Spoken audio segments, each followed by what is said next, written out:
मेरा भी ये दूसरा 26 जनवरी को आज झंडा फहराने का हजारीबाग गोए में सौभाग्य प्राप्त हुआ है।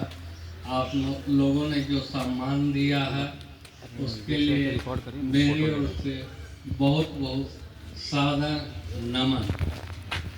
संक्षिप्त परिचय मैं देना चाहूँगा क्योंकि ये आज का भाइयों एक विशेष दिन है। जैसा कि आप जानते हैं भारत आज़ाद तो 1947 में ही हो गया था, 15 अगस्त 1947 को। लेकिन ये गणतंत्र दिवस के ही स्थापना के बाद आज आपके देश का सुचारू रूप से संचालन हो रहा है। अतः इसका महत्व अभूतपूर्व है।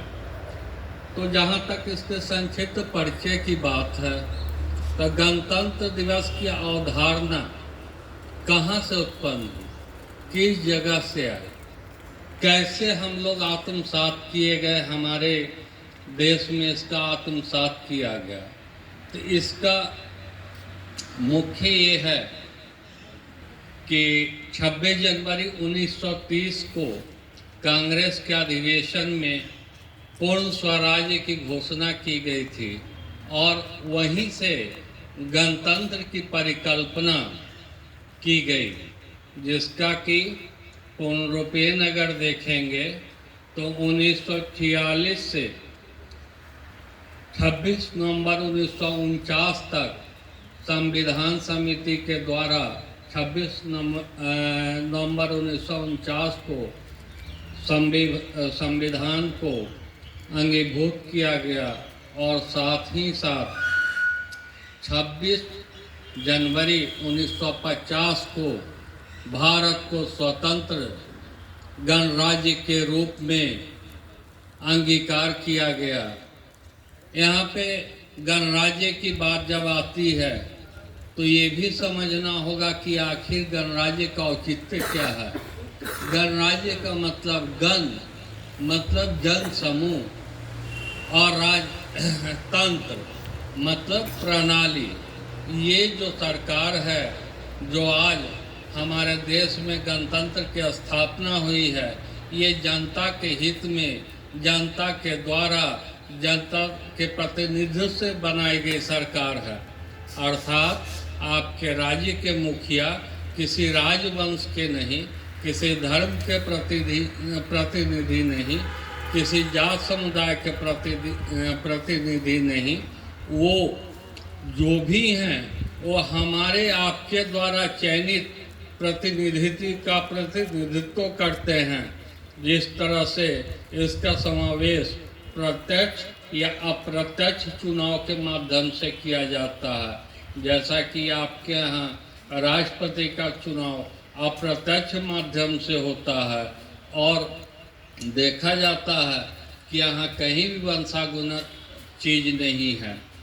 हालांकि 26 जनवरी 1950 को जब गणतंत्र की घोषणा की गई तो उसमें कुछ चीज़ों का समावेश किया गया और सर्वप्रथम ये है कि उसमें हमारे संविधान को समावेश स्पष्ट है कि आज जो भी शासन प्रणाली है वो कानून के द्वारा है, जनता के द्वारा है और जनता के हित में है। और इसी 26 जनवरी को हम हमेशा जो हमारे संविधान के निर्माता हैं उन्हें पुनः नमन करने का हर एक साल अवसर प्राप्त करते हैं। जहाँ तक गणतंत्र आने की बात है, संविधान की बात है, तो इसने हमें बहुत से अधिकार दिए, जैसे कि आपको मौलिक अधिकार, समता का अधिकार, असमानता का अंत, संवैधानिक उन्मूलन, आपके स्वतंत्रता और विचार की अभिव्यक्ति, वहीं दूसरी ओर ड्यूटी ऑफ सिटीजन, वहीं अगर कहें तो राज्य के नीति निर्देशक तत्व, राज्य के नीति निर्देशक तत्व, जिससे कि एक राज्य के सुचारू चलाने के लिए कौन कौन से तत्वों की आवश्यकता होती है उसका समावेश किया गया है। लेकिन सबसे मूल चीज़ है कि आपके मौलिक अधिकार की गारंटी आपके संविधान के माध्यम से इसी 26 जनवरी 1950 के उद्घोषणा के बाद हुई और उसी दिन भारत संप्रभु गणराज्य और लोकतंत्र शासन के रूप में स्थापित हुआ। अगर वर्तमान में कहें इस 26 जनवरी के बारे में कहें तो आज ये भी एक महत्वपूर्ण है कि इस 26 जनवरी का जो मूल थीम है वो है वंदे मातरम। वंदे मातरम जिसका कि 1869 में सन्यासी विद्रोह में एक उपन्यास में बंकिम चंद्र चटर्जी के द्वारा लिखित किया गया था और वो हमारे राष्ट्रीय गीत के रूप में देश को अंगीभूत किया गया है। अब जहाँ तक ये सारी चीज़ें हैं, इन सारी चीज़ों से तो हम अवगत हैं ही, लेकिन साथ ही साथ हमारा एक कर्तव्य की संकल्पना होनी चाहिए।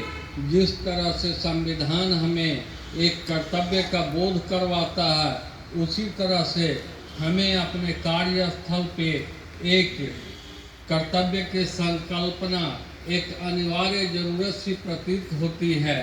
कारण क्या है कि जिस स्थान पे आज हम खड़े हैं वही हमारा मान है, वही हमारा सम्मान है, यही हमारी पहचान है। अतः मैं आप सभी से करबद्ध प्रार्थना करता हूँ कि जिनके हिस्से में जो भी कार्य आता है उससे आप सर्वप्रथम प्रेम करना सीखें। जब आप अपने कार्य से प्रेम करेंगे तो स्वाभाविक है कि आप उसके प्रति जागरूक होंगे ही होंगे। आज BSNL में हम लोग दो तरह के लोग कार्य कर रहे हैं। पहला तो जो सीधी नियुक्ति के द्वारा हमारे आपके जैसे लोग हैं, वहीं हमारे कुछ भाई जो FRT, TIP, BTS मेंटेनेंस जैसे कार्यों में संलग्न हैं। ये ना समझे कि उनकी भूमिका कम है, उनकी भूमिका भी अप्रतिम है। आज उनके द्वारा ही हमारी पहचान है। आज आप एक TIP को कहते हैं जिसके लिए कि सारा का सारा मार्केटिंग यूनिट होता है, ये टोटल आपके चैनल पार्टनर और TIP के द्वारा किया जाता है। मतलब राजस्व का मुख्य आधार आपके यही दो पिलर जो हैं वो आपके लिए पूरा करने जा रहे हैं। जहाँ तक आप सिस्टम सपोर्ट की बात कर रहे हैं तो वो भी आपके FRT और BTS मोबाइल के द्वारा किया जा रहा है। हम लोग तो बस उन लोगों के सपोर्ट सिस्टम में आज यहाँ बैठे हुए हैं।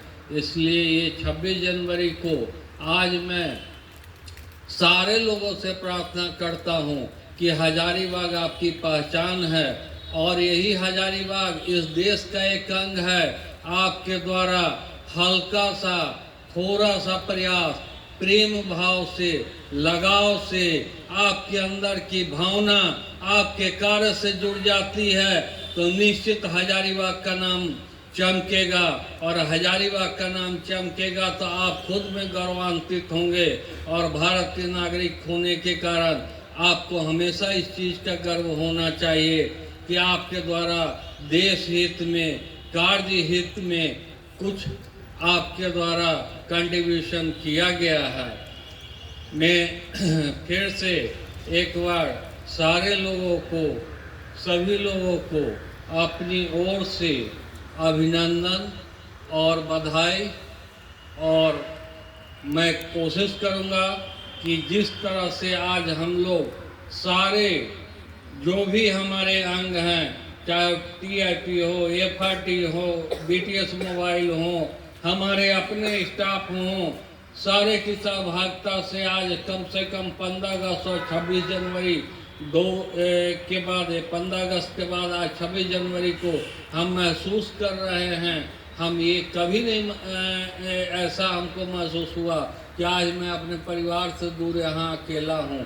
हमेशा लगता है कि आप लोग का साथ एक परिवार के रूप में है और यही भावना, एक सामूहिक परिवार की भावना ही जरूर एक न एक दिन हजारीबाग को झारखंड परिमंडल के पटल पर जरूर सर्वोच्च स्थान देगा। आप सारे लोगों से मैं ये कहता हूँ, आज 26 जनवरी को आप शपथ ले कि आप अपने कार्य के प्रति ईमानदारी और अपने ऑर्गेनाइजेशन के प्रति पूर्ण विश्वास के साथ अपना पूरा का पूरा कंट्रीब्यूशन देंगे। जय हिंद, जय भारत।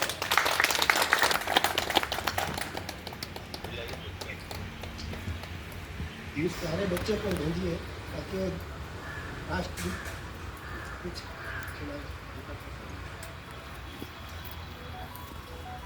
सिंह जगे वह हल्दी घाटी का राणा और दक्षिण वाला जगे शिवाजी।